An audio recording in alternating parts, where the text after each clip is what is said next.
Architects are cooked, AI is coming for you, prepare accordingly.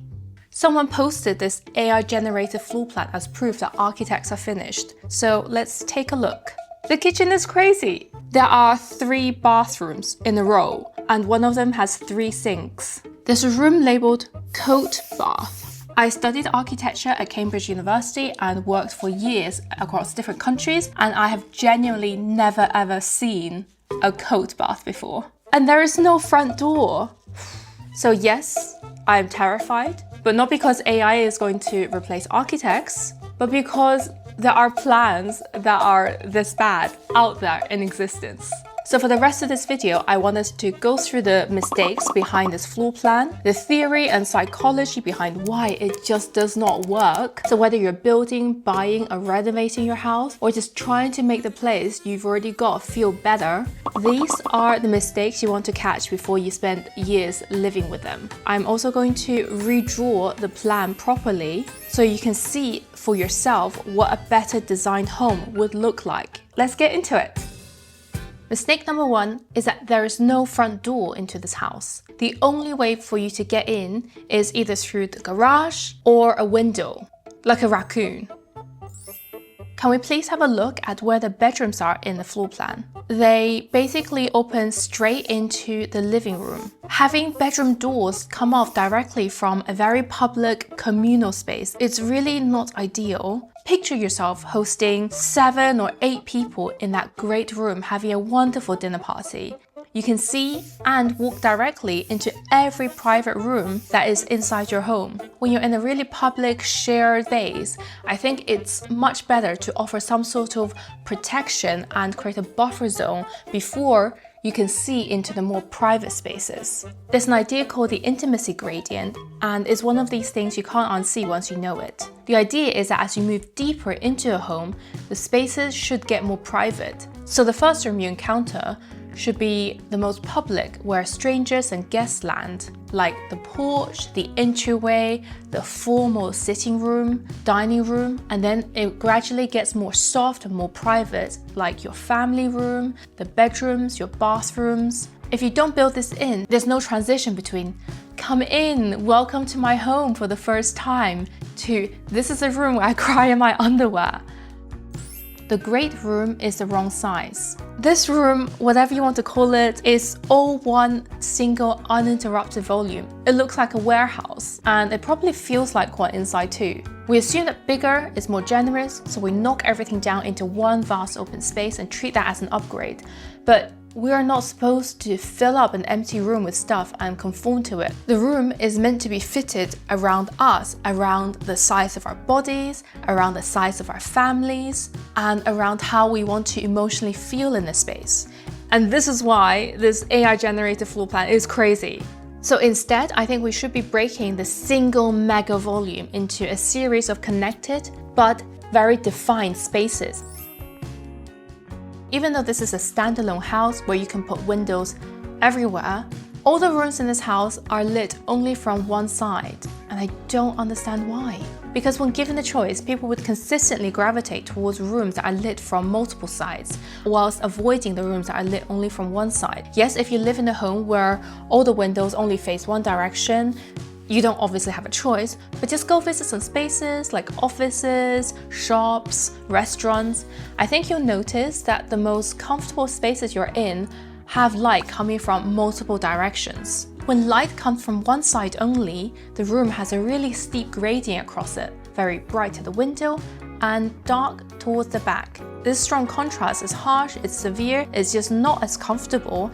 The second reason is about how people and objects are lit, and one I find quite interesting. So I would definitely give each room the chance to be lit from multiple sides. You definitely should do it in the corner rooms you have. They already have 2 exterior walls, so the opportunity is sitting there for free. And for the rooms that are wedged in the middle, there's also opportunities to give it light from multiple sides, but we'll talk about that in the second part of the video, where I actually redraw the floor plan.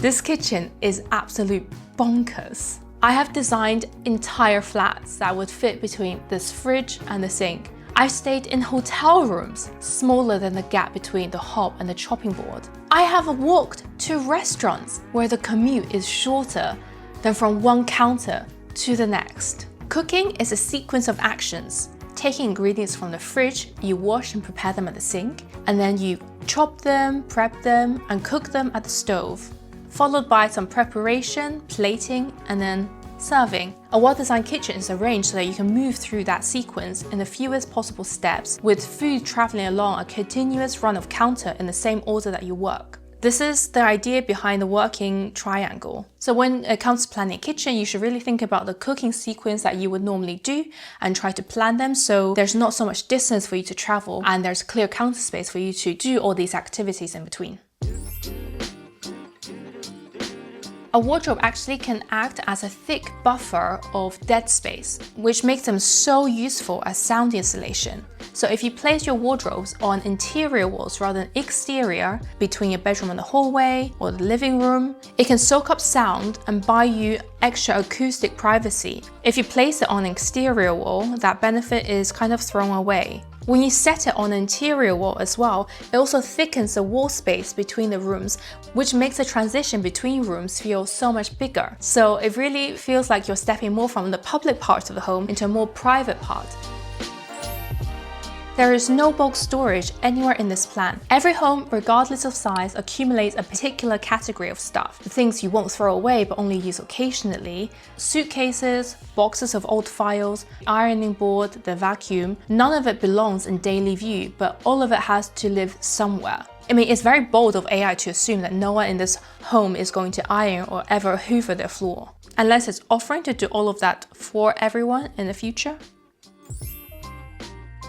The bedrooms all face north, and the issue with having your favorite rooms only face north is that they will never get any direct sunlight.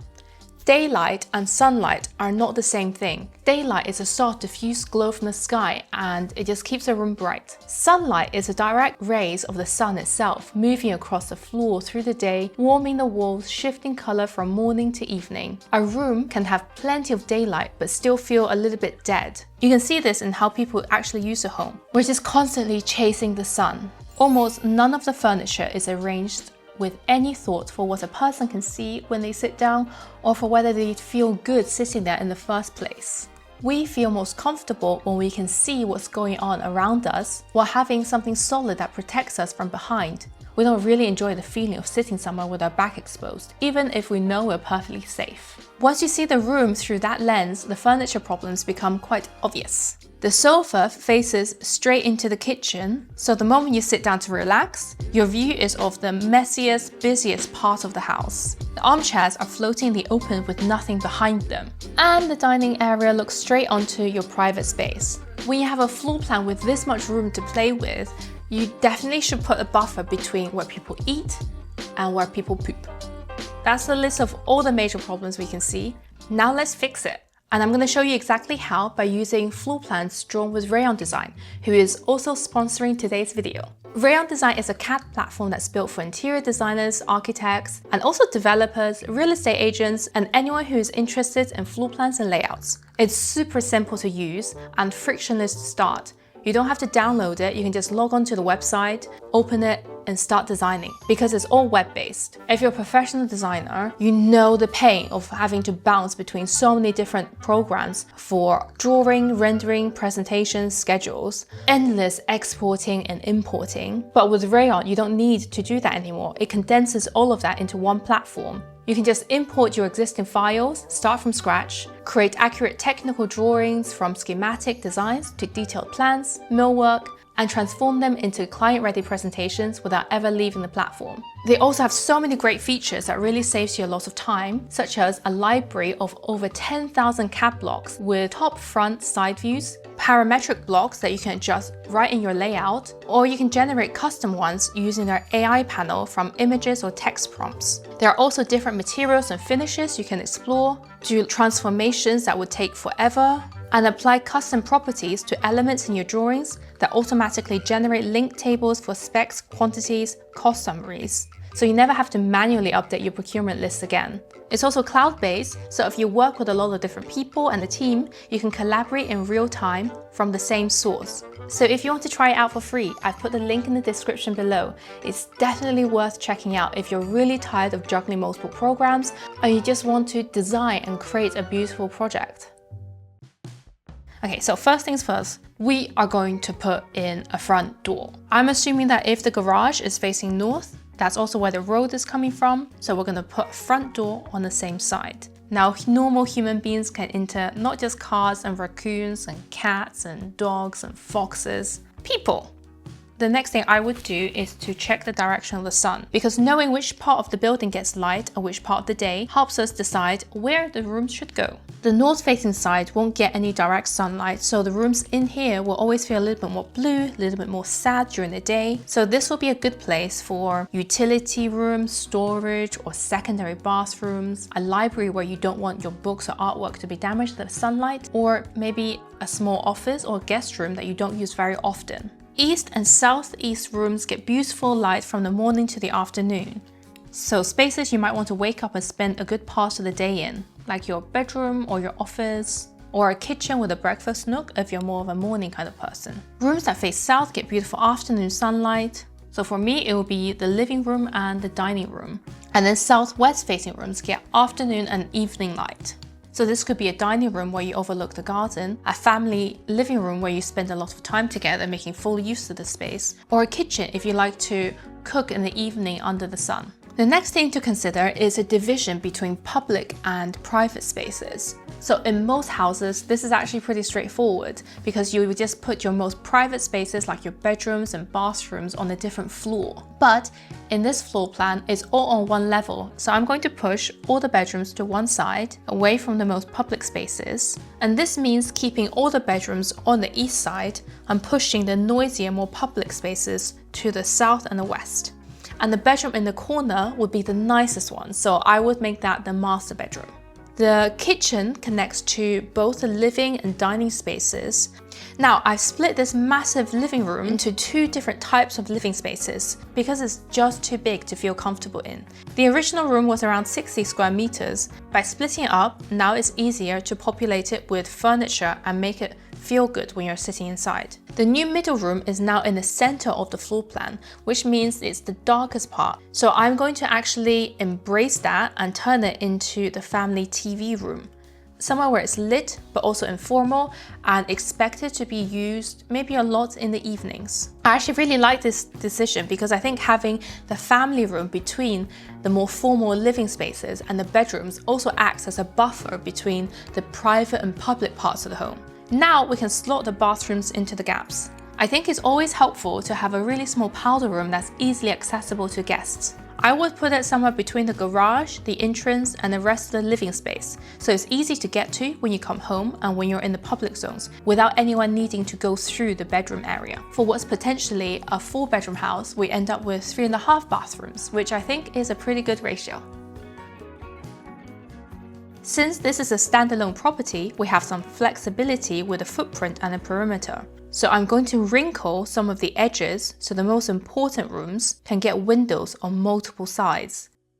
I don't think anyone has ever complained about their home having too much storage space. When you don't have enough, it gets messy quickly and it's hard to keep tidy. So it's really helpful to design it in from the start. And location-wise, you need to build storage into places where things naturally pile up. So for this home, I'm going to build in a pantry that's easily accessible from the kitchen. It's going to be next to the garage, so when you come in with a car, you can drop everything off there directly rather than walking all the way through the rest of the house. It's really helpful to also have a laundry room. It's far enough from the bedroom and the living areas that the noise doesn't carry into them if they're on. And if you can put it next to the window, then doing the chores become way more pleasant because ironing in natural light is so much better than ironing in a closet. I would also put a closet room off the hallway here. And when you come into the entrance, here is a good space to drop off your keys, mail, jackets, coats, shoes, and maybe somewhere to sit. Wardrobes go in every bedroom, obviously. And near the bedroom and bathroom corridor, we can also put in more storage to have a place to store bed sheets, towels, linens. Just because a family room is in the middle of the floor plan and doesn't have access to an external wall doesn't mean it should sit in complete darkness.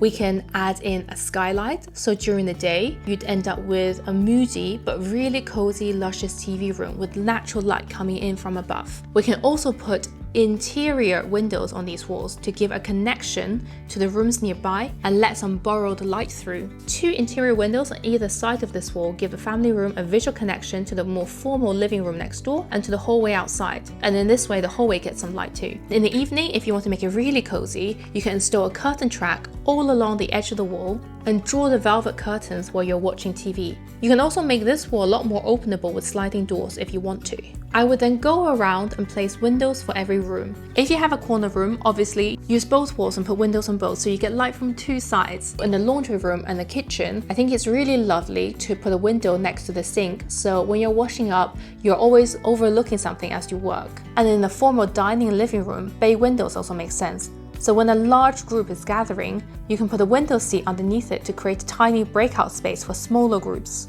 Maybe 2 people having a quieter chat while the main group is socializing. It just gives a bit more flexibility for how people want to gather. If we're designing the house properly, the next step would be to look at how the windows look on the facades and the elevation drawings. But that's a topic for another video. When it comes to doors, you don't have to use regular hinged door. There are a lot of different options, each suited to a different kind of opening. Pocket doors slide back into the wall and disappear completely when open, which is perfect when you want a space to feel open most of the time and only close it occasionally. So I would put pocket doors, for example, in this corridor here, and I would also be tempted to put a pocket door here. So for example, if you're having a massive party, you can shut the door to the bedroom part of the house. People will know that's off limits, but otherwise you would keep it open for your family. French doors are double doors with glass panels. They let light through even when it's closed and feel ceremonial when you swing them open. So we'd love to have French doors to separate the formal sitting room and the formal dining room. Bifold doors fold back in panels, opening up wider spans than any single door can, which is great for opening a living room onto a garden, a kitchen onto a dining room.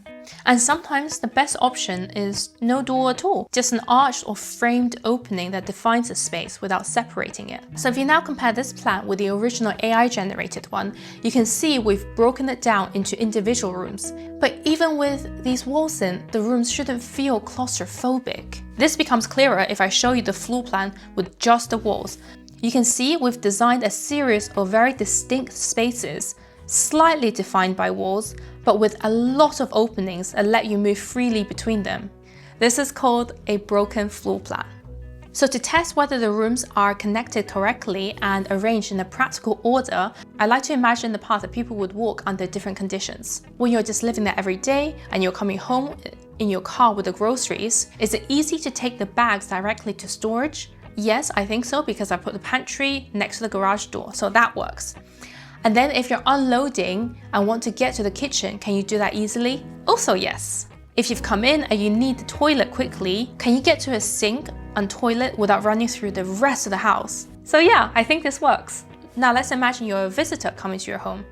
You come into the entrance. Is there a nice spacious entrance area? Is there a place for them to put their coats, shoes and so on? And are they going to be faced directly with toilet doors or the bedroom doors? This door to the bedroom will be closed, so they know they're not supposed to go there. So then they head the other direction through a corridor with light coming through.